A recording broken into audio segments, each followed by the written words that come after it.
Marcus Aurelius Meditations.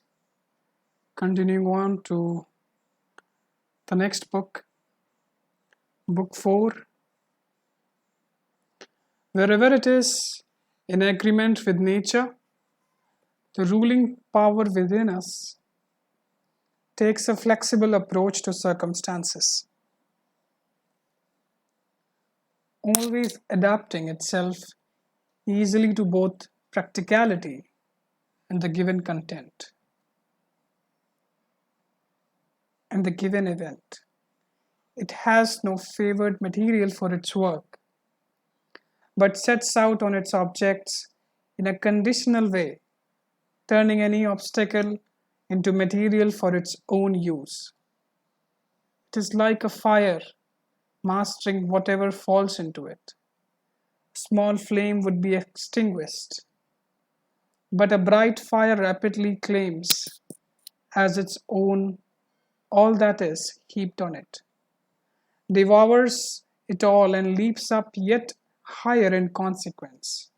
No action should be undertaken without aim, or other than in conformity with the principle affirming the art of life.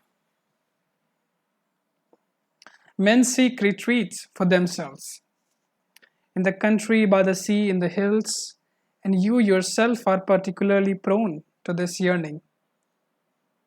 But all this is quite unphilosophic when it is open to you at any time you want to retreat into yourself.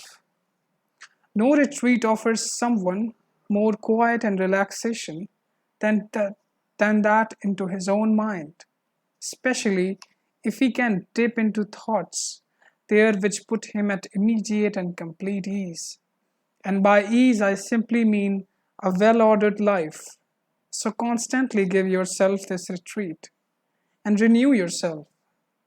The doctrines you will visit there should be few and fundamental, sufficient at one meeting to wash away all your pain and send you back free of resentment at what you must rejoin.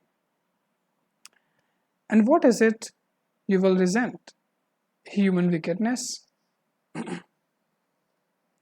Recall the conclusion that rational creatures are born for each other's sake, that tolerance is a part of justice, that wrongdoing is not deliberate. Consider the number of people who spent their lives in enmity, suspicion, hatred, outright war, and were then laid out for burial and reduced to ashes.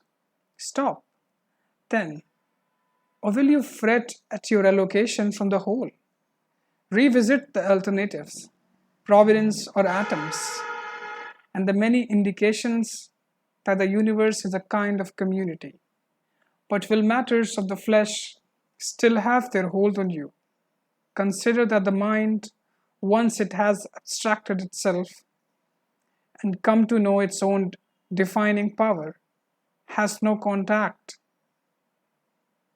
with the movement of the bodily spirit, be that smooth or troubled, and finally remember all that you have heard and agreed about pain and pleasure. Well, then, will a little fame distract you?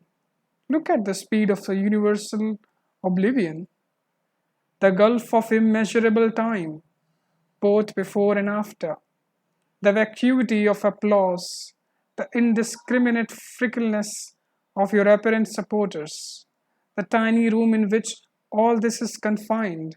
The whole earth is a mere point in space. What a minute cranny within this is your own habitation, and how many and what sort will sing your praises here? Finally, then remember this retreat into your own little territory within yourself. Above all, no agonies, no tension.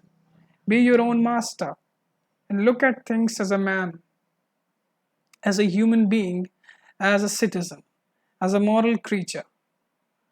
And here are two of the most immediately useful thoughts you will dip into.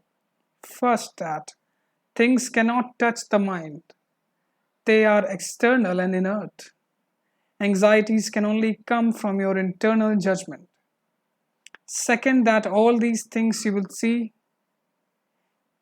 see, will change almost as you look at them, and then will be no more. Constantly bring no mind, constantly bring to mind all that you yourself have already seen changed.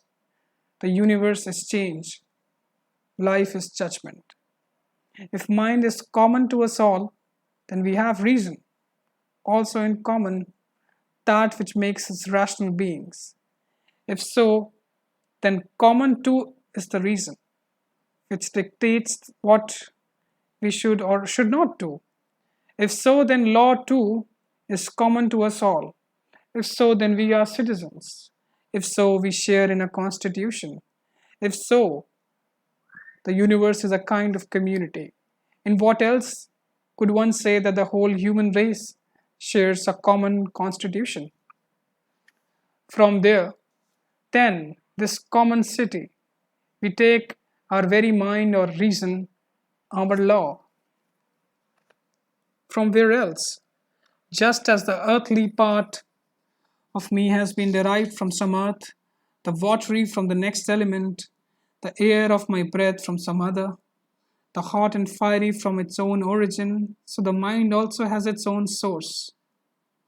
Death, just like birth, is a mystery of nature, first a combination, then a dissolution of the same elements. Certainly no cause for the shame, because nothing out of the order for an intelligent being or contrary to the principle of his constitution.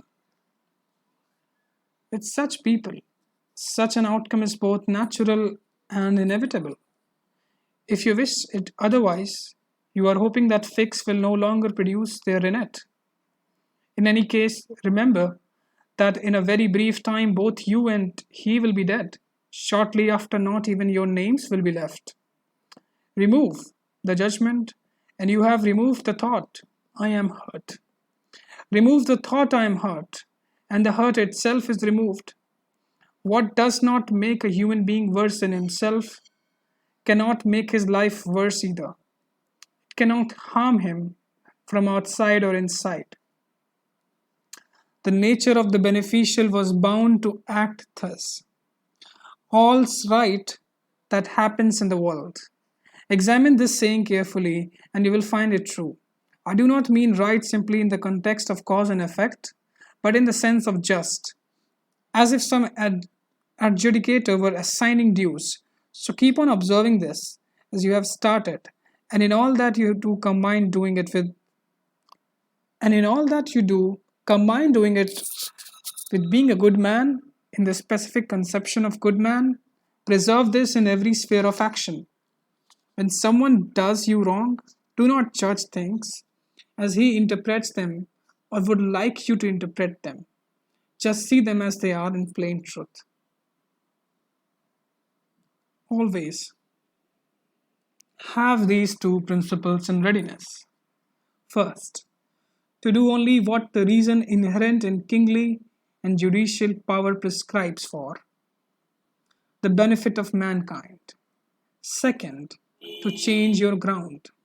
If in fact there is someone to correct and guide you away from some notion, but this transference must always spring from a conviction of justice or the common good, and your preferred course must be likewise, not simply for apparent pleasure or popularity. Do you possess reason?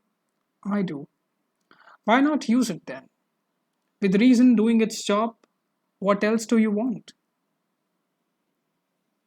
You have subsisted as a part of the whole. You will vanish into that which gave you birth, or rather, you will be changed, taken up into the generative principle of the universe. Many grains of incense on the same altar. One falls to ash first, another later. No difference. Within 10 days, you will be regarded as a god by those very people who now see you as beast or baboon. If you return to your principles and the worship of reason. No, You do not have thousands of years to live. Urgency is on you. While you live, while you can become good. What ease of mind you gain from not looking at what your neighbor has said or done or thought, but only at your own actions to make them just, reverential, imbued with good. So do not glance at the black characters either side, but run right onto the line straight, not straggly. One who is all in a flutter over his subsequent fame fails to imagine that all those who remember him will very soon be dead, and him too. Then the same will be true of all successors, until the whole memory of him will be extinguished in a sequence of lamps lit and snuffed out. But suppose immortality in those who will remember you, an everlasting memory. Even so, what is that to you? And I do not simply mean that this is nothing to the dead, but to the living also. What is the point of praise? Other than for some practical aspect of management, as it is, you are losing the opportunity of that gift of nature, which does not depend on another's word. So, everything in any way beautiful has its beauty of itself, inherent and self sufficient. Praise is no part of it. At any rate, praise does not make anything better or worse. This applies even to the popular conception of beauty. As in material things or works of art, so does the truly beautiful need anything beyond itself? No more than law, no more than praise, no more than truth, no more than kindness or integrity. Which of things derives its beauty? Beauty is completion. Which of these things derives its beauty from praise or withers under criticism? If it withers under criticism, it's not beauty. Does an emerald lose its quality if it is not praised? And what of gold, ivory, purple, a lyre, a dagger, a flower, and a bush? You may ask how, if souls live on, the air can accommodate them all from the beginning of time. Well, how does the earth accommodate all those bodies buried in it over the same eternity, just as here on earth? Once bodies have kept their residence for whatever time, their change and decomposition makes room for other bodies. So it is with souls migrated to the air. They continue for a time, then change, dissolve, take fire, as they are assumed into the generative principle of the whole. In this way, they make room for successive residents. Such would be one's answer on the assumption that souls do live on.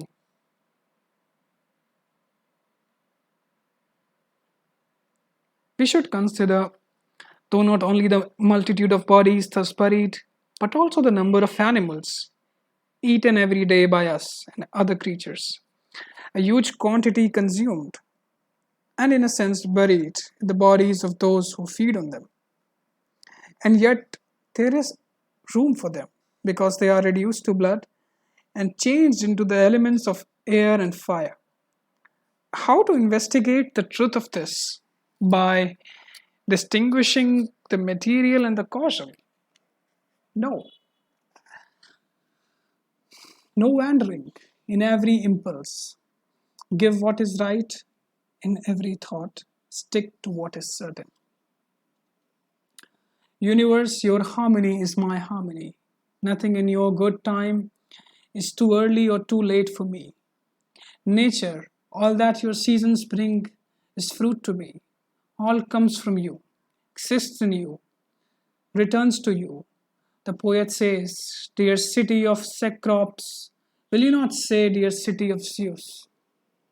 If you want to be happy, say it's Democritus, too little. Like, may it not be better to do what is necessary? What the reason of a naturally social being demands, and the way reason demands it done.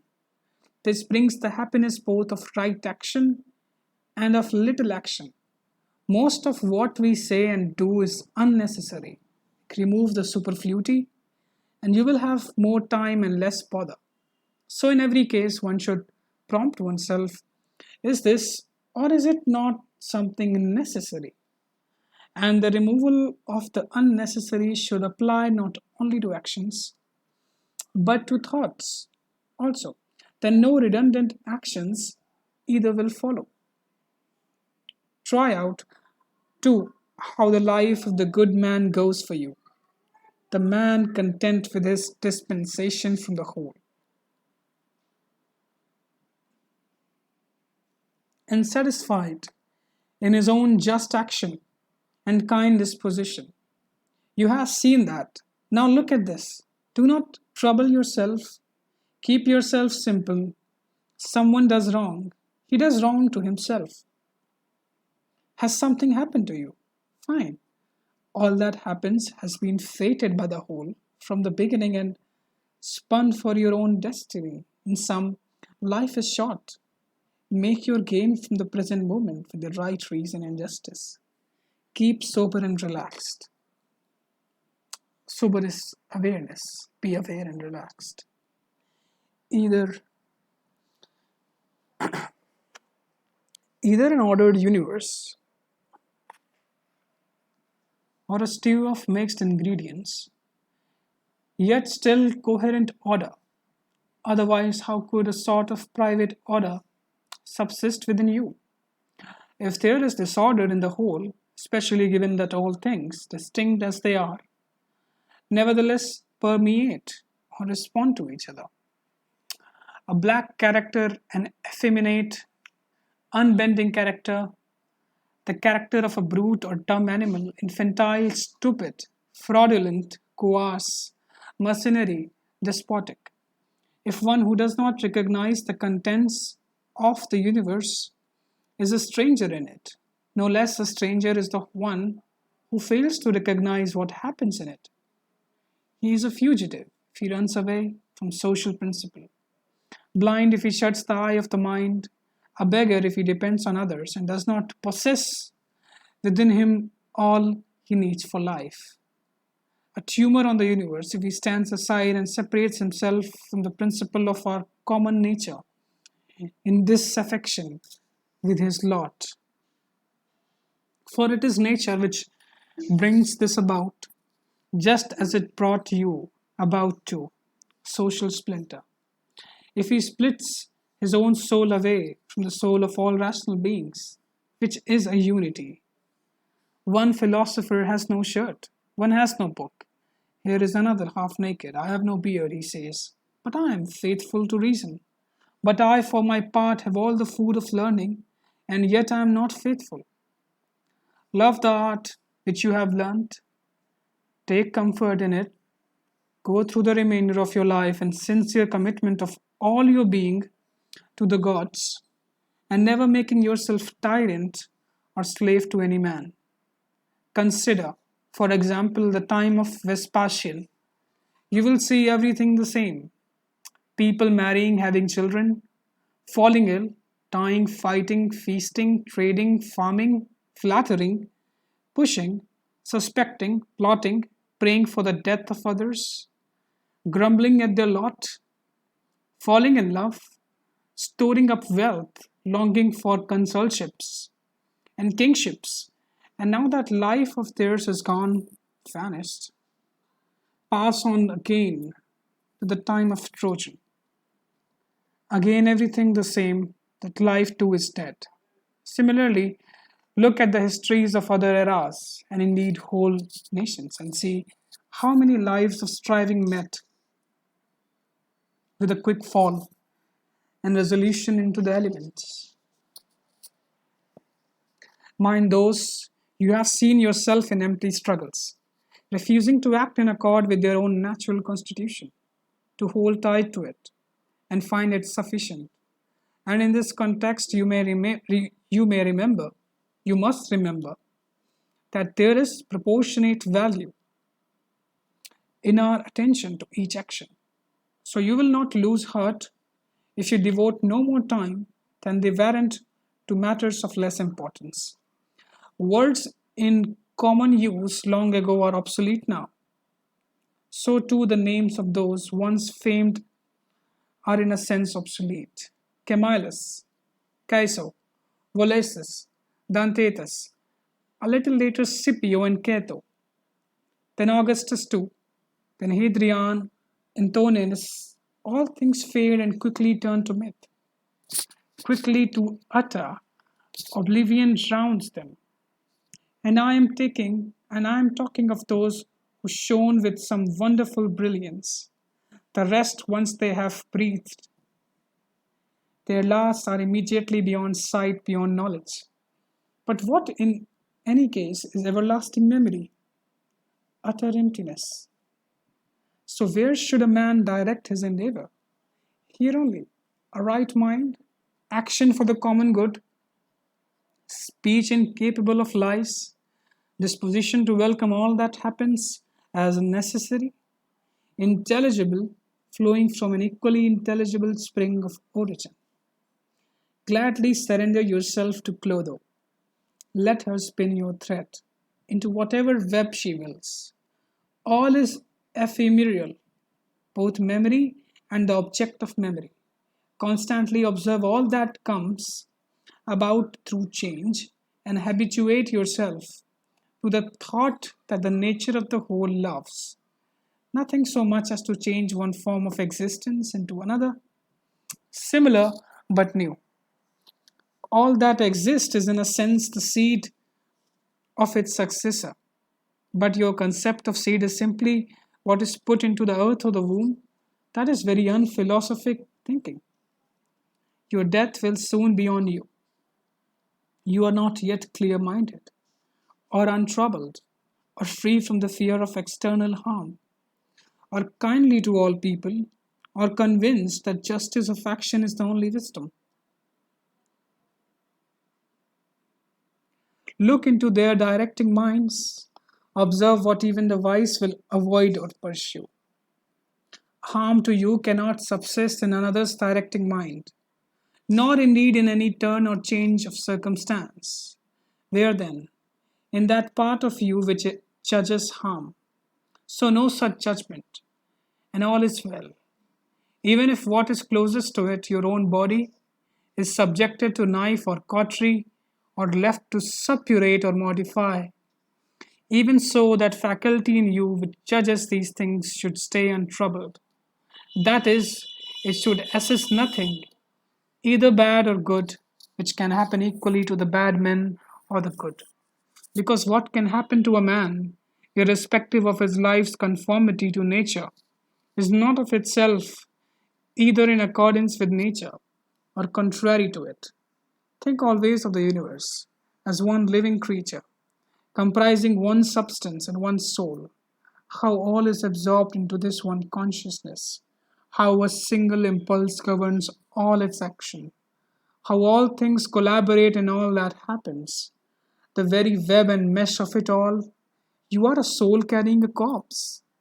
As Epictetus used to say, change, nothing inherently bad in the process, nothing inherently good in the result. There is a river of creation, and time is a violent stream. As soon as one thing comes into sight, it is swept past another, is carried down. It too will be taken on its way. All that happens is as habitual and familiar as roses in the spring and fruit in the summer.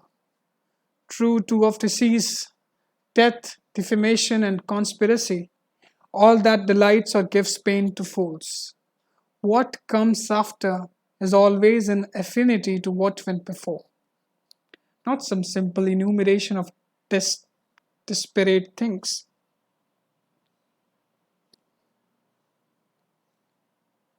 And a merely necessary sequence, but a rational connection, and just as existing things are harmoniously interconnected, so the processes of becoming exhibit no more succession, but a wonderfully inherent affinity.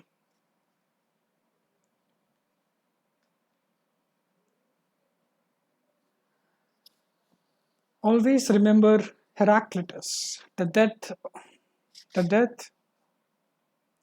of earth is the birth of water.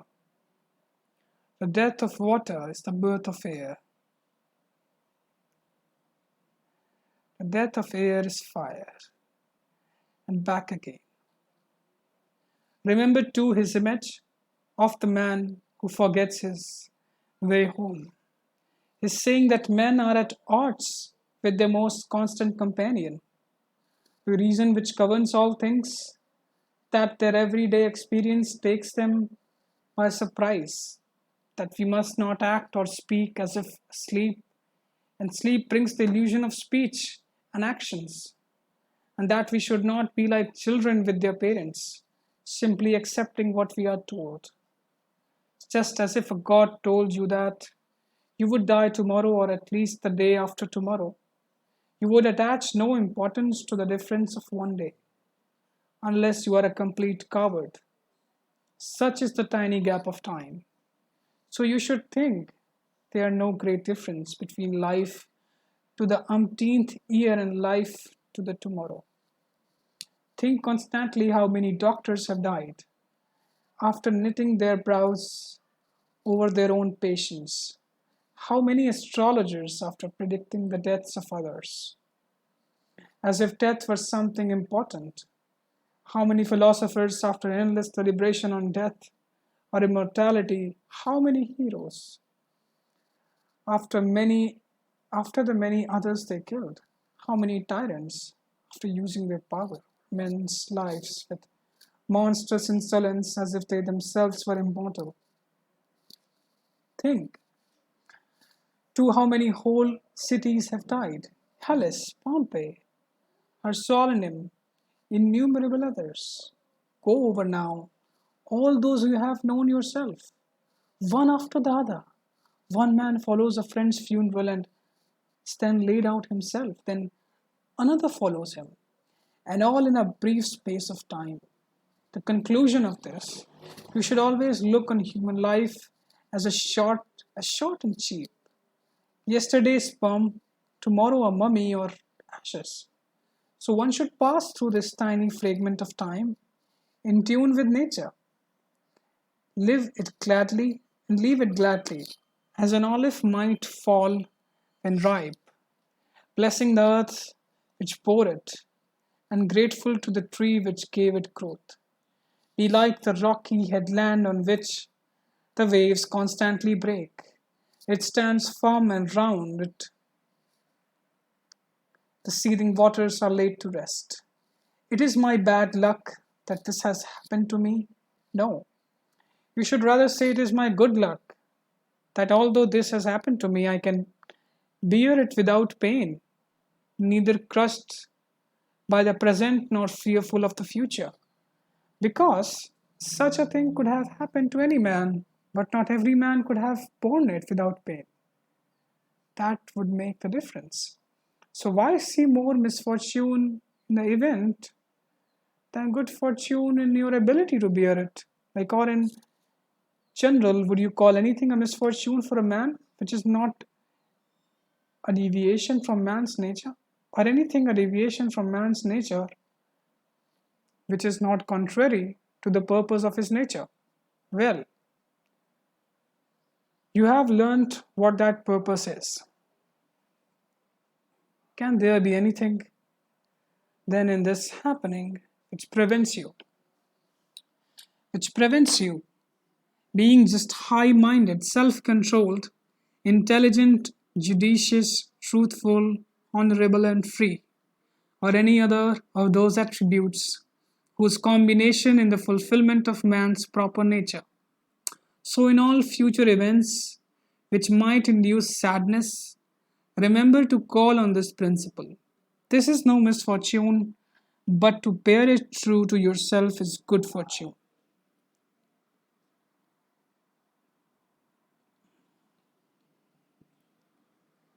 An unphilosophic but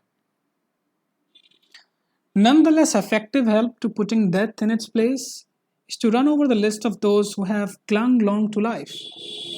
What did they gain over the untimely dead? At any rate, they are all in their graves by now.